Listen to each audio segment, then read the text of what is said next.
अदावत मुझसे क्यों इतनी, मैं तो कुरान का दाई हूँ, रसूलुल्लाह का वारिस सहा। अस्सलामु अलैकुम वरहमतुल्लाहि वबरकातुहू। अल्हम्दुलिल्लाहि रब्बिल आलमीन वस्सलातु वस्सलामु अला सय्यिदिल अंबियाइ वल मुरसलीन व अला आलिहि व सहबिहि अजमईन व मन तबिअहुम बि इहसानिन इला यौमिद्दीन, अम्मा बाद। मुअज़्ज़ज़ नाज़रीन, अज़ीज़ तलबा और तालिबात, तफ़सीर कोर्स के 5वें एपिसोड में आप सबका खैर मक़दम है। आज इंशाअल्लाह हम कुरान हकीम की 2 सूरतों की तफ़सीर आपके सामने पेश करेंगे। एक है सूरत नंबर 85 नंबर की सूरत है सूरतुल बुरूज, और उसके बाद 86 नंबर की जो सूरत है सूरतुत तारिक़। इन दोनों की तफ़सीर इंशाअल्लाह आज आपकी खिदमत में पेश की जाएगी। आइए सबसे पहले सूरतुल बुरूज को शुरू करते हैं। अऊज़ु बिल्लाहि मिनश शैतानिर रजीम, बिस्मिल्लाहिर रहमानिर रहीम। वस्समाइ ज़ातिल बुरूज, कसम है आसमान की जो बुर्जों वाला है। ज़ातिल बुरूज, बुर्जों वाले। बुरूज असल में बुर्ज की जमा है। बुर्ज के माने होते हैं, बुरूज के माने होते हैं ज़ाहिर होना। तो आसमान की जो सितारे हैं उनको जो है बुरूज कहा जाता है। वल यौमिल मौऊद, और कसम है उस दिन की जिस दिन का वादा किया गया है। व शाहिदिन व मशहूद, और कसम है शाहिद की, गवाह की, व मशहूद, और जिसकी गवाही दी गई है। शाहिद और मशहूद की तफसीर में उलमा ने मुख्तलिफ़ बातें लिखी हैं। इमाम शौकानी रहमतुल्लाह अलैह ने जिस बात को सबसे मजबूत बात करार दिया है वो ये है कि शाहिद से मुराद जुमा का दिन है, इसलिए कि जुमा के दिन जिसने जो अमल किया होगा जुमा का दिन गवाही देगा। और मशहूद से मुराद अरफा का दिन है, इसलिए कि तमाम के तमाम लोग इस दिन हज के लिए जमा होते हैं। जो हज के लिए मशहूद का माना जिसमें लोग जमा हों, हाजिर हों, मौजूद हों। तो वशाहिदीन व मशहूद, कसम है गवाह की और जिसकी गवाही दी गई हो, या कसम है हाजिर होने वाले की और जहाँ लोग या जिस दिन लोग हाजिर हुए हों। कुतिल अस्हाबुल उखदूद, हलाक हो गए खंदकों वाले। अन्नार ज़ातिल वक़ूद, जो कि एक आग थी भड़कने वाली। इदहुम अलैहा क़ुऊद, जो कि एक आग थी ईंधन वाली। इदहुम अलैहा क़ुऊद, जबकि वो कुफ़ार वहाँ पर बैठे हुए थे। वहुम अला मा यफ़अलून बिल मोमिनीन शहूद, और वो जो मोमिनों के साथ कर रहे थे उस पर ख़ुद गवाह थे। यहाँ अल्लाह ताला ने जो अस्हाबुल उखदूद, खंदकों वाले जो कहा है, इस सिलसिले में एक हदीस हमें मिलती है सही मुस्लिम किताब ज़ुहद के अंदर 3005 नंबर की एक हदीस है। और अक्सर उलमा ने उस हदीस के अंदर जो वाक़या बयान किया गया उसी को अस्हाबुल उखदूद का वाक़या करार दिया। आइए वो हदीस देख लेते हैं। हज़रत सुहैब रूमी कहते हैं कि अल्लाह के रसूल सल्लल्लाहु अलैहि वसल्लम ने फरमाया कि तुमसे पहले के लोगों में एक बादशाह था और उसका एक जादूगर था। जब वो जादूगर बूढ़ा हो गया तो उसने बादशाह से कहा कि मैं बहुत बूढ़ा हो गया हूँ, मेरे पास कोई लड़का भेजो जिसको मैं जादू सिखा दूँ। तो बादशाह उसके पास जादू सीखने के लिए एक लड़के को भेजने लगा। तो जब वो लड़का जाता था जादूगर के पास तो रास्ते में एक राहिब रहता था, एक बहुत इबादत गुजार नेक आदमी रहता था। तो वो लड़का उस राहिब की बातों को सुनता था बैठ करके और उसे उसकी बातें अच्छी लगती थी, लेकिन उसके पास बैठने की वजह से जब वो जादूगर के पास जाता था तो थोड़ी ताख़िर हो जाती थी, तो जादूगर उसको मारता था। तो ये बात उसने जब राहिब को बताई तो राहिब ने कहा कि जब तुम्हें जादूगर का डर हो तो तुम, यानी तुम्हें ये डर हो कि भाई जादूगर हमको मारेगा, लेट हो गए, तो तुम जादूगर से कह दो कि मेरे घर वालों ने मुझे रोक लिया था, किसी वजह से घर वालों ने रोक लिया था। और जब घर पहुंचने में देर हो तो घर वालों से कहो कि जादूगर ने मुझे रोक लिया था। इससे एक बात मालूम हुई कि किसी जायज़ काम के लिए कोई अगर हीला अपनाया जाए, कोई ऐसा तरीका अपनाया जाए जो यानी ज़ाहिरी तौर पर सामने वाले को हम सही हकीकत नहीं बताना चाह रहे, लेकिन जिस मकसद के तहत हम वो चीज़ कर रहे हैं वो मकसद सही है, तो ऐसा किया जा सकता है। तो उस राहिब ने ये हीला बताया उस लड़के को कि तुम ऐसा जादूगर से कह दो और ऐसा घर वालों से कह दो। बहरहाल इस तरीके से वो जादूगर के पास भी जाता था और राहिब के पास भी जाता था। एक दिन उस लड़के का गुज़र जब रास्ते से हो रहा था तो एक बहुत बड़ा जानवर था, चौपाया था, जिसने रास्ते को रोक रखा था। तो लड़के ने कहा कि अल यौम आलम अस्साहिर अफजल अमिर राहिब, आज मुझे मालूम हो जाएगा कि जादूगर ज़्यादा अफजल है या राहिब ज़्यादा अफजल है। तो उसने एक पत्थर लिया और कहा कि अय अल्लाह, अगर राहिब का मामला तेरे नज़दीक जादूगर के मामले से ज़्यादा महबूब है, फ़क्तुल हाज़िहि दाब्बा, तो इस जानवर को मैं पत्थर मारने जा रहा हूँ, इस जानवर को तू कत्ल कर दे, हत्ता यमदियन नास, यहाँ तक कि लोग यहाँ से गुज़रने लगें। फ़रमाहा, फिर उसने उस पत्थर को मारा तो उस पत्थर के मारने की वजह से वो जानवर मर गया और लोगों का आने जाने का रास्ता खुल गया। तो वो राहिब के पास आकर के लड़के ने ये सारी बात बताई। तो राहिब ने कहा, अई बुनैया, ऐ मेरे बच्चे, अंतल यौम अफ़ज़लु मिन्नी, आज तो मुझसे भी अफजल हो गया है। क़द बलग़ मिन अम्री का मा अरा, तेरा मामला आज वहाँ पहुँच गया है जहाँ मैं देख रहा हूँ। व इन्नका सतुब्तला, और अनकरीब तेरे दीन के मामले में तेरी आजमाइश की जाएगी। तो जब तेरी आजमाइश होगी तो तू मेरा नाम मत लेना। उसके बाद वो लड़का जो था वो अल्लाह ताला के हुक्म से अंधे लोगों को और इसी तरीके से कोढ़ी लोगों को ठीक कर देता था और लोगों को हर बीमारी से जो है वो इलाज उनका कर देता था। तो बादशाह के एक हमनशी ने, बादशाह के एक दरबारी ने सुना, जो कि अंधा हो गया था, तो बहुत सारे तोहफ़े तोहफ़ वो लेकर के आया और कहने लगा कि जो कुछ मैं लेकर के आया हूँ ये सब मैं तुम्हें दे दूँगा अगर तुम मुझे शिफ़ा दे दो। तो लड़के ने कहा कि इन्नी ला अशफ़ी अहदा, मैं किसी को शिफ़ा नहीं देता, इन्नमा यशफ़िल्लाह, शिफ़ा देने वाला अल्लाह है। डॉक्टरों को एक सबक दिया गया कि आपके पास अगर अल्लाह ताला ने आपको डॉक्टर बनाया है, आपके पास लोग इलाज के लिए आए हैं, तो सिर्फ मरीज़ का इलाज ना करें बल्कि मरीज़ों को तौहीद के बारे में भी स्टेप बाय स्टेप हिकमत के साथ उनको समझाएँ। अगर मरीज़ गलत अक़ीदे पर है, शिर्क पर है, कुफ्र पर है, तो डॉक्टर से चूँकि उसका मतलब जुड़ा होता है तो डॉक्टर के कहने पर वो तौहीद को कबूल कर सकता है। एक सबक यहाँ ये भी मिला। तो उस लड़के ने कहा कि मैं किसी को शिफ़ा नहीं देता, शिफ़ा अल्लाह देता है।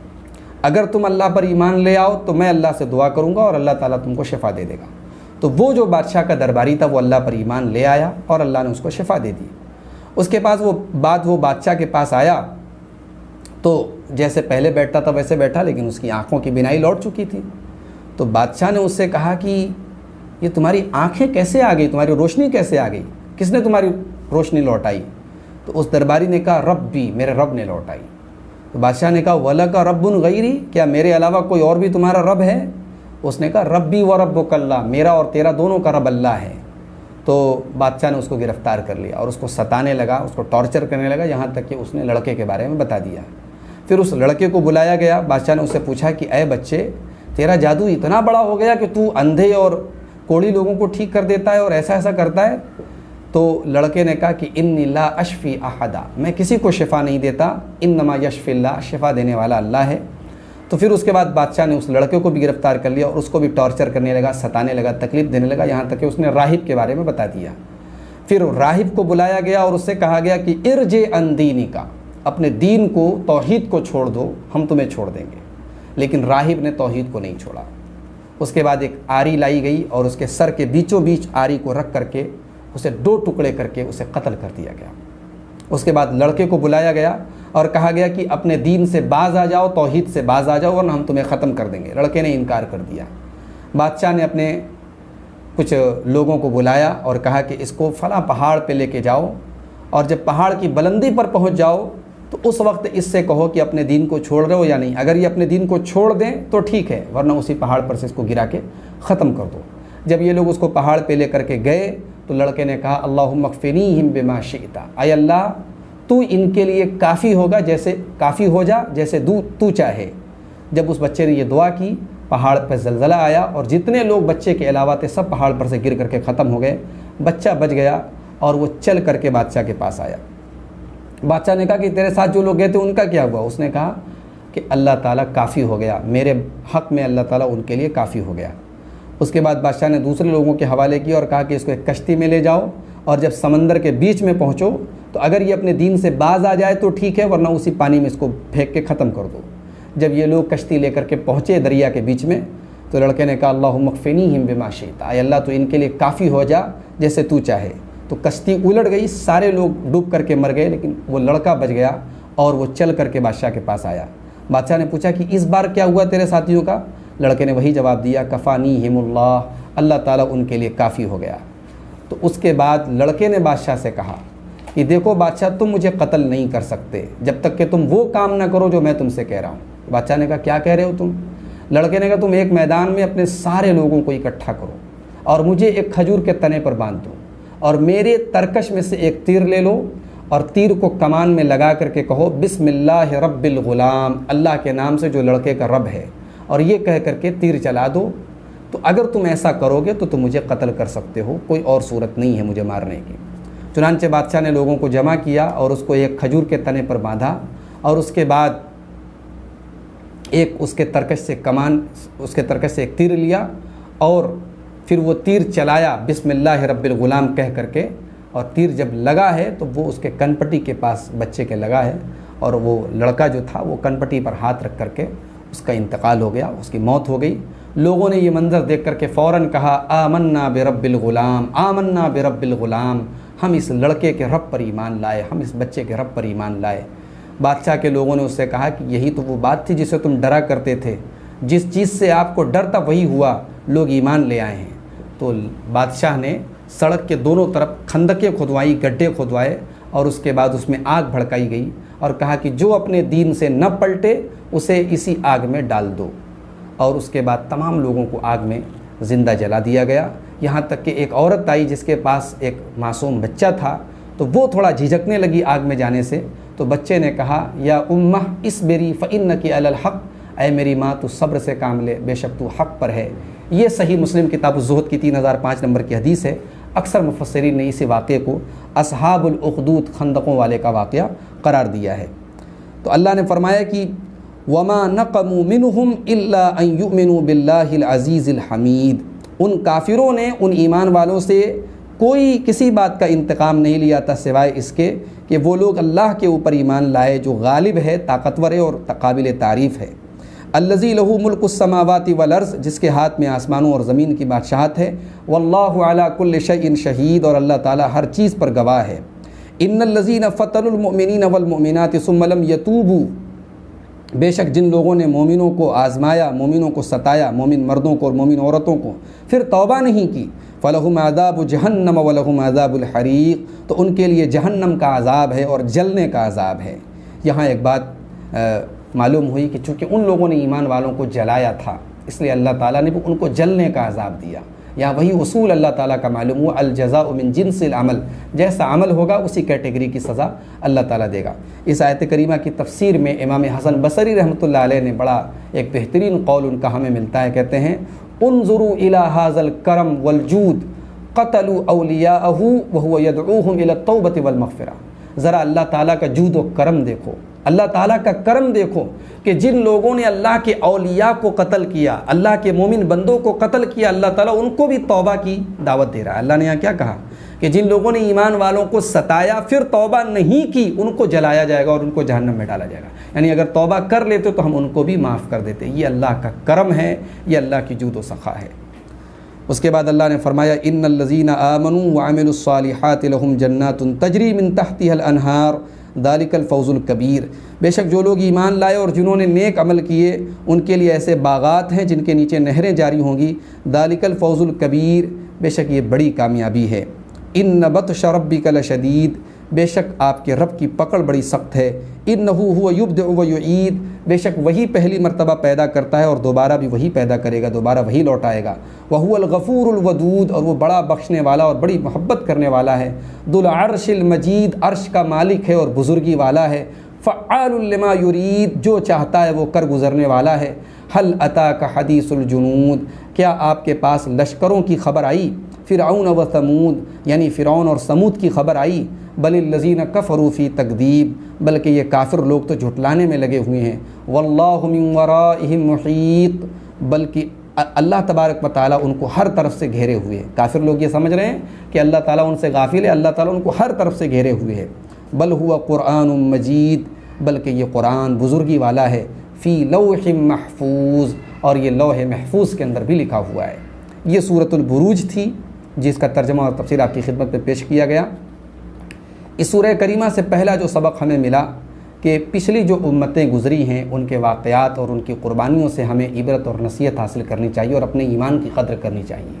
अपने ईमान को बचाने के लिए वो बेचारे आग में जलना उन्होंने गवारा कर दिया, लेकिन अपने ईमान से समझौता नहीं किया।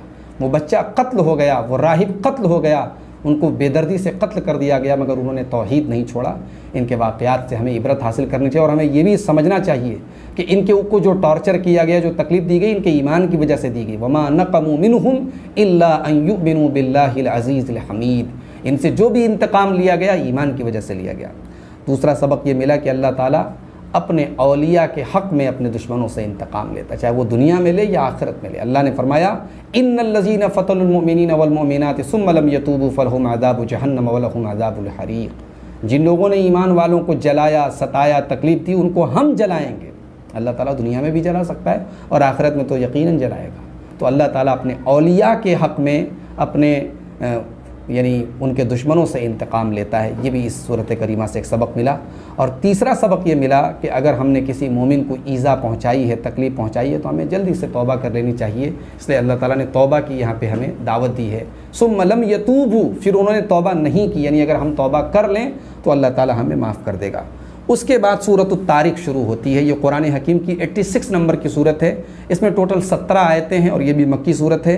औज़ुबिल्लाहि मिनश्शैतानिर्रजीम, बिस्मिल्लाहिर्रहमानिर्रहीम। वस्समाइ वत्तारिक, कसम है आसमान की और कसम है तारिक की। तरक यतरुकु के माने अरबी में दरवाज़ा खटखटाना। रात में जो आदमी अपने घर में आए उसको भी अरबी में तारिक कहते हैं। यहाँ तारिक से क्या मुराद है, रात में आने वाले से क्या मुराद है, आगे अल्लाह ने वजाहत कर दी। वमा अदराका मत्तारिक, और तुम क्या जानो कि तारिक क्या है। अन्नजमुस साक़िब, रोशन सितारा है, यानी आसमान के जो सितारे रात में रोशन होते हैं उन सितारों को अल्लाह ताला ने यहाँ तारिक का और उनकी कसम खाई है।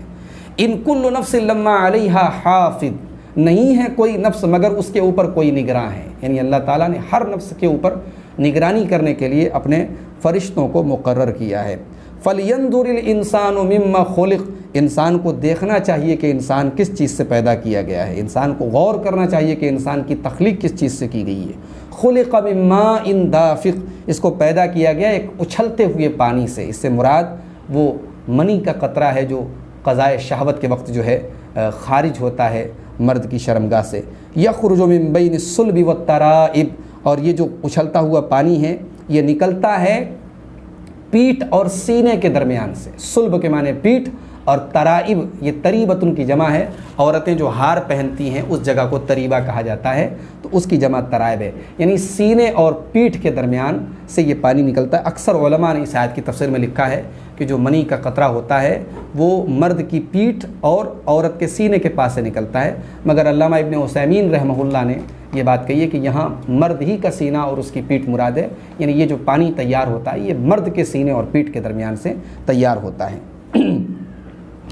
इन्नहु अला रजइही लक़ादिर, बेशक अल्लाह ताला इंसान के लौटाने पर कादिर है। जैसे अल्लाह ने पैदा किया है एक हकीर से, पानी के कतरे से जीता जागता इंसान बना दिया, वैसे ही अल्लाह ताला हमें दोबारा ज़िंदा कर सकता है, उसके लिए कोई मुश्किल बात नहीं है। यौम तुबलस सराइर, जिस दिन लोगों के दिलों में छुपे हुए जो राज होंगे उनकी भी जांच पड़ताल होगी। हमारे दिलों में एक दूसरे के लिए जो कदूरतें हैं, जो अदावतें हैं, जो दुश्मनियाँ हैं, हम दुनिया में अगर इनको ख़त्म नहीं करते क़यामत के दिन की जांच होगी। दुनिया में जो राज है वो कल आखिरत में राज नहीं रहेगा।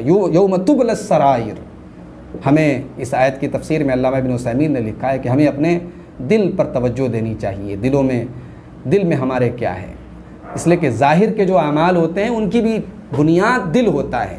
दिल के छुपे हुए जो ईमान होता है, जो नीयत होती है, जो इखलास होता है, उसके ऊपर अमाल की बुनियाद है। तो क़यामत के दिन दिलों में छुपे हुए भेदों की भी जाँच होगी।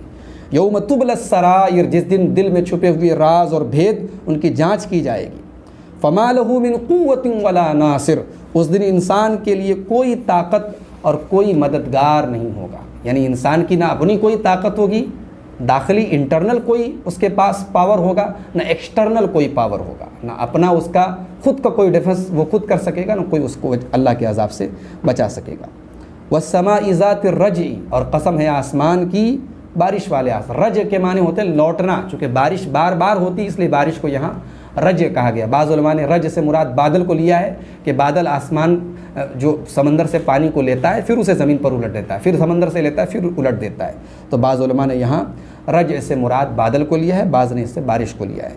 तो आसमान की कसम ज़ात रजई जो बारिश वाला है, वल अर्ज़ ज़ात सदई, और कसम है ज़मीन की जो फटने वाली है। ज़मीन फटती है तो उसमें से पौधे निकलते हैं, नबातात निकलती हैं।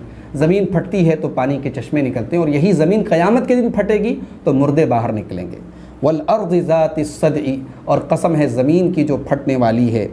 इन्नहु लक़ौलुन फ़स्ल, बेशक ये कुरान एक फ़ैसला कुन कलाम है। इसकी जो बात है वो यानी टू द पॉइंट है। ये बिल्कुल फ़ैसला कुन बात करता है, कोई कन्फ्यूज़न वाली बात नहीं करता है। वमा हुआ बिल हज़ल, और ये कुरान कोई हंसी मजाक की चीज़ नहीं है, कोई हज़ल नहीं है, कोई खेल कूद की बात नहीं है, कोई दिल लगी की बात नहीं है।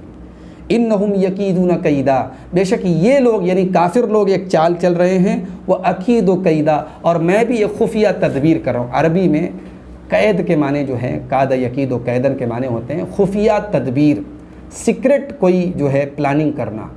अब उर्दू में उसको चाल बोलते हैं। चाल उर्दू में जो है वो ख़राब तदबीर के लिए होता है, जबकि अरबी में अच्छे मकसद के लिए हो चाहे बुरे मकसद के लिए, उसको अरबी में कैद ही बोलते हैं।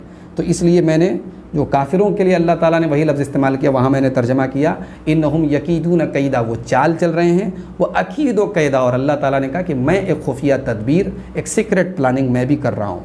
फमहिलिल काफिरीन अमहिलहुम रुवैदा, तो ए नबी आप इन काफिरों को मोहलत दे दीजिए। महिल, इनको मोहलत दे दीजिए। अमहिलहुम रुवैदा, इनको कुछ दिनों के लिए मोहलत दे दीजिए।